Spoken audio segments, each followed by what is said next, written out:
Bismillahirrahmanirrahim.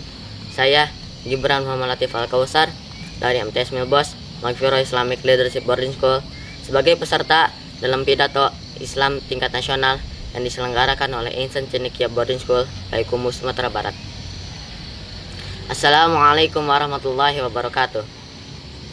Innal hamdalillah nahmaduhu wa nasta'inuhu wa nastaghfiruh wa na'udzu billahi min shururi anfusina wa min sayyiati a'malina may yahdihillahu fala mudhillalah wa may yudhlil fala hadiyalah. Asyhadu an la ilaha illallah wa asyhadu anna Muhammadan abduhu wa rasuluh la nabiyya wa rasula ba'da amma ba'd. Allah Subhanahu wa taala berfirman, A'udzu billahi minasyaitonir rajim. Laqad kana lakum fi Rasulillahi uswatun hasanatun liman kana yarjullaha wal yawmal akhir wa dzakarallaha katsira. Yang artinya, sungguh telah ada pada diri Muhammad itu suri teladan baik bagimu, yaitu bagi orang-orang yang mengharapkan rahmat Allah dan kedatangan hari kiamat, dan dia banyak menyebut nama Allah. Quran Surat Al-Ahzab ayat 21. Dikisahkan, ada seorang pengemis Yahudi buta yang menetap di suatu pasar di Madinah. Tetapi bukan hanya mengemis, dia juga selalu bersumpah serapah dan menghina Nabi di hadapan banyak orang lewat di pasar itu. Dia selalu berkata, "Wahai manusia, jangan dekati Muhammad, jauhi dia, dia itu orang gila, dia itu penyihir. Jika kalian mendekatinya, kalian akan terpengaruh olehnya." Selain itu, hampir setiap hari dia juga ditemani oleh seseorang di sisinya. Orang tersebut dengan penuh kasih sayang menyuapinya makanan. Mendengar hinaan pengemis ini terhadap Nabi, orang tersebut hanya diam tanpa terusik dan terus menyuapinya makanan hingga makanan itu habis. Sampai datanglah suatu saat di mana pengemis ini tidak lagi ditemani oleh seseorang di sisinya. Lalu datanglah orang lain dan menyuapinya. Dan orang yang tersebut adalah Abu Bakar As-Siddiq radhiyallahu anhu, sahabat Rasulullah sallallahu alaihi wasallam. Ketika Abu Bakar mendengar hinaan pengemis ini terhadap Nabi, hati dan kepala Abu Bakar mendidih, namun ia menahan amarahnya. Pengemis ini pun berkata, "Hai, kamu bukan orang yang biasa datang ke sini dan memberiku makanan." "Tidak, akulah orang biasa datang ke sini." "Tidak, kau bukan orang yang biasa datang ke sini. Apabila dia yang datang, maka tak susah tangan ini memegang dan tak susah mulutku mengunyah. Ia selalu menghaluskan makanan terlebih dahulu sebelum menyuapinya ke dalam mulutku." Mendengar perkataan tersebut, Abu Bakar tidak dapat membendung rasa harunya. Ia pun menangis sampai ia terisak-isak. "Memang, aku bukan orang yang biasa datang ke sini dan memberimu makanan. Aku tidak bisa selemah lembut orang itu. Namun, ketahuilah bahwa orang yang biasa memberimu makanan telah wafat, dan aku adalah salah satu sahabat dia. Dan aku tidak mau kehilangan, dan aku tidak mau meninggalkan amalannya setelah kepergiannya." Mendengar perkataan Abu Bakar, pengemis itu terdiam sejenak. Lalu dia bertanya, siapa orang yang selama ini telah memberinya makanan dan menyuapinya? Lalu Abu Bakar pun menjawab, "Ketahuilah, sesungguhnya dia ada Muhammad Rasulullah sallallahu alaihi wasallam, orang yang setiap hari kau hinakan dan kau rendahkan di hadapan orang-orang pasar ini." Mendengar perkataan Abu Bakar, pengemis tertegun dan air matanya mulai membasahi pipinya yang mulai keriput. Pengemis tersadar bahwa orang yang selama ini ia hina, orang yang selama ini ia rendahkan, telah mengasihinya dengan kasih sayang tulus. Dan dia sekarang merasa lebih hina dari apapun yang ada di dunia ini. Dan dia pun berkata,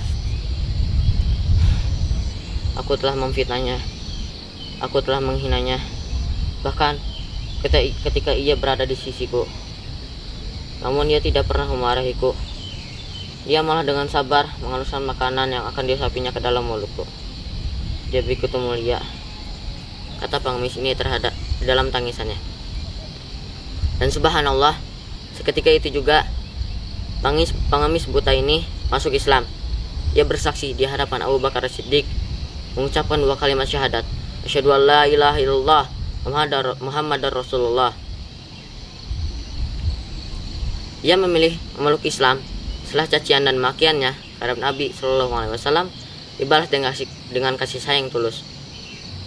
Bayangkan, bagaimana bisa beliau tetap sabar ketika orang di depannya yang sedang ia suapi, yang sedang ia rawat, sedang menghinanya, sedang merendahkannya, namun beliau tetap sabar. Allahumma sholli wa sallim ala nabiyyina Muhammad. Allahumma sholli wa sallim ala nabiyyina Muhammad. Allahumma sholli wa sallim ala nabiyyina Muhammad. Beliau ada teladan sepanjang masa yang langsung diutus oleh Allah Ta'ala, yang tanpanya kita hanya orang-orang jahiliyah, orang-orang bodoh yang mengikuti hawa nafsunya. Sebab itu Allah Subhanahu wa Ta'ala menyanjung beliau dengan setinggi-tingginya sanjungan dalam firman-Nya, wa innaka la'ala khuluqin azim, yang artinya sesungguhnya engkau Muhammad berada di tataran tinggi nan agung.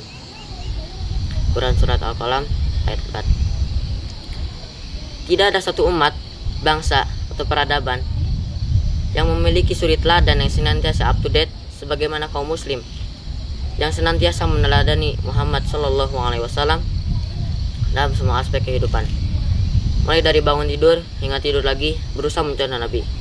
Sejak usia dini, anak-anak muslim mencontoh Nabi ketika memasuki kamar mandi.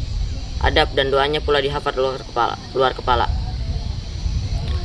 Muslim yang menjadi kepala negara tak lupa guna membina negara yang utama, sebab Nabi menjadi sumber inspirasi dan teladan dalam membangun negara utama, baldatun thayyibatun warabun ghafur. Beliau pemimpin negara, beliau panglima perang, beliau pendidik. Nabi pun suami teladan. Dalam kitab Uqudul Ujain fi Huquqi Zawjain dikutip satu hadis beliau, sebaik-baik kamu ialah yang baik terhadap keluarganya, dan aku adalah orang yang terbaik bagi keluargaku. Itulah makna dan fakta Nabi Muhammad, itulah fakta dan makna kedudukan Nabi Muhammad sebagai uswah hasanah, model yang hidup sepanjang masa.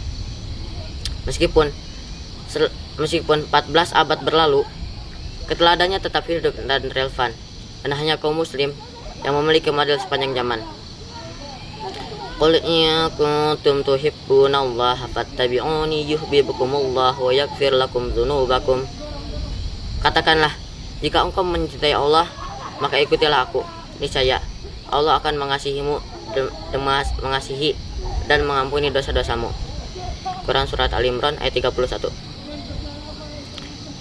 Oleh karena itu, mari kita jadikan beliau teladan dengan cara mengikuti sunnah-sunnahnya dan berpegang teguh padanya.